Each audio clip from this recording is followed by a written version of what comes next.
La mort dans la cité, suite du chapitre 3, le message du jugement. Notre lecture se terminait par l'évocation du mensonge, la perfidie et de l'hypocrisie des hommes. Culture plastique dépeint parfaitement cet état de choses. En effet, notre culture est creuse, plastique, superficielle et malléable, et souvent aussi nos églises. Les hommes agissent en général par la force de la tradition et de l'habitude, et non en fonction d'une base chrétienne solide et rationnelle, ce qui est fort laid. Cette écœurante hypocrisie est si patente dans la culture et dans l'Église que les chrétiens auraient dû la dénoncer il y a des années déjà, sans attendre que la présente génération nous la jette au visage. Rappelons-nous que les vertus les plus belles perdent leur éclat si elles cessent d'émaner de la source qui les avait produites. Dans la mentalité de notre génération, dans la philosophie, je ne me réfère pas seulement aux chaires de philosophie, mais à tous les lieux où la philosophie vivante s'élabore, la vérité est dévalorisée. À l'université, comme dans les arts, on la foule aux pieds, ce qui immanquablement a ses répercussions dans la manière de vivre et de penser de notre société.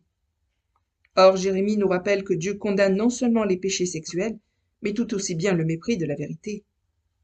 Leur langue est un trait meurtrier, ils ne disent que des mensonges, de la bouche ils parlent de paix à leur prochain, et au fond du cœur ils lui dressent des pièges. Jérémie 9, verset 8. Il n'en coûte pas aux églises tant orthodoxes que libérales de parler d'amour sans toutefois le pratiquer, et l'on peut dire la même chose de la génération moderne détachée de l'Église. Les hippies, eux aussi, ont souvent le mot amour à la bouche. Ils n'en ont pas moins fait de High-Asbury un désert. High-Asbury est un quartier de San Francisco qui était alors habité par les hippies. Séduites par le mot magique amour, bien des jeunes filles se sont laissées exploiter au point de se retrouver à 14 ans vidées et flétries pour le reste de leur jour. Utiliser dans l'Église ou en dehors d'elle le mot amour, ou d'autres termes rassurants dans l'intention de tromper, n'est qu'une forme d'exploitation. Dieu a dénoncé par Jérémie ce genre de fausseté et d'abus.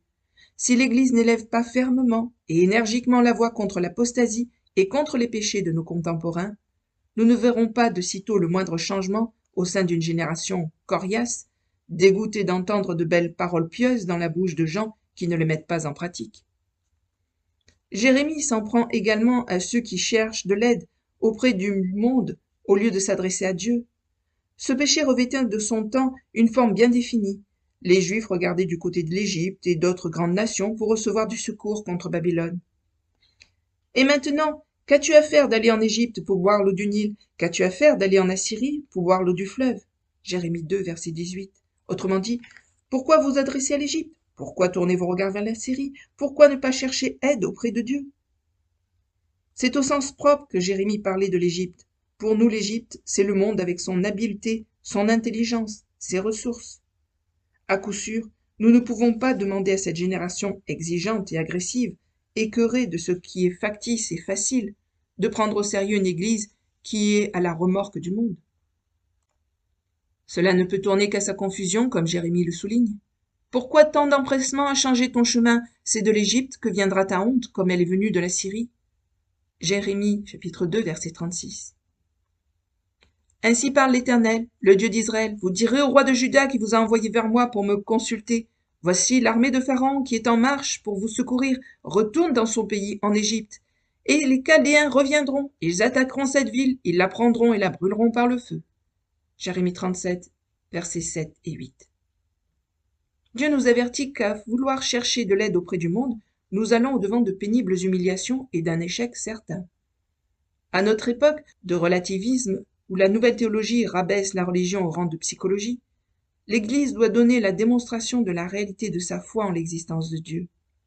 Il nous faut chercher l'aide directement auprès de Dieu, et ainsi nous accomplirons l'œuvre du Seigneur selon la méthode du Seigneur, comme avait coutume de le dire Hudson Taylor, le fondateur de la mission à l'intérieur de la Chine.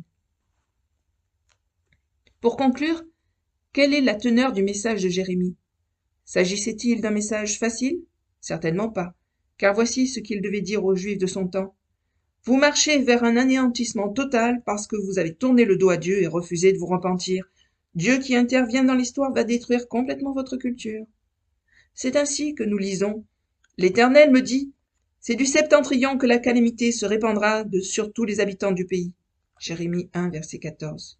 Et encore, voici, je fais venir de loin une nation contre vous, maison d'Israël, dit l'Éternel. C'est une nation forte, c'est une nation ancienne, une nation dont tu ne connais pas la langue et dont tu ne comprendras point les paroles. Jérémie 5, verset 15. Leur culture est menacée de destruction totale. Cette prophétie se répète tout au long du livre de Jérémie. Nous avons grand besoin de John Bunyans moderne pour décrire ce qui arrive lorsque les hommes cèdent à l'attrait de la foire aux vanités. Dès l'instant où ils écartent Dieu, leur cité est vouée à la destruction. La parole de Dieu l'atteste maintes fois. Je ferai de Jérusalem un monceau de ruines, un repère de chacals, et je réduirai les villes de Juda en un désert sans habitants. Jérémie 9, verset 11. Et ailleurs, ainsi parle l'Éternel, le Dieu d'Israël, je vais faire rentrer dans la ville les armes de guerre qui sont dans vos mains. Jérémie 21, verset 4 en version synodale. Voici ce que Dieu veut dire par là à notre génération. Ô peuple, ô culture, pensez-vous que la connaissance que vous détenez aujourd'hui, inadéquate puisqu'elle ne tient pas compte de l'ensemble du réel, où le surnaturel voisine avec le naturel, et où tout ne saurait s'expliquer par un seul jeu de forces horizontales, pensez-vous donc que cette connaissance vous permettra de forger les instruments de votre délivrance? Sachez-le, tout cela va se retourner contre vous, comme une épée dans la main d'un homme épuisé.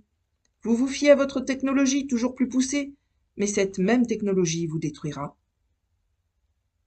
Tant qu'il ne se trouvera personne pour prêcher courageusement ce message au monde d'aujourd'hui, l'Église ne sera pas prise au sérieux. Je vais faire rentrer dans la ville les armes de guerre qui sont dans vos mains et qui vous servent à éloigner de vos remparts le roi de Babylone et les Chaldéens qui vous assiègent. Et je rassemblerai ces armes au milieu de cette ville. Je combattrai moi-même contre vous en étendant ma main et en frappant de mon bras avec indignation, avec fureur, avec un grand courroux. Je frapperai les habitants de cette ville, les hommes et les bêtes, et je les ferai mourir de la peste en grand nombre.